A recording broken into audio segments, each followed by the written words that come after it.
Labas, atostogos jau prasidėjo ir štai jums nauja užduotis per visas jūsų atostogas.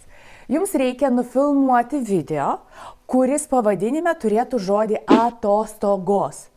Ar tai, kaip aš praleidau savo atostogas, ką aš nuveikiau per atostogas, kas atsitiko per atostogas, mūsų tolima kelionė per atostogas, kokiu žaidimu žaidžiau per atostogas.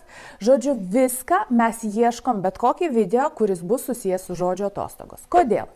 Kadangi pas visus vaikus šiuo metu yra atostogos ir viskas, kas su tuo susiję, YouTube'as greičiau pasiūlys kitiems pasižiūrėti, todėl mes išnaudokime tą progą ir nufilmuokime kažkokį tai video apie atostogas.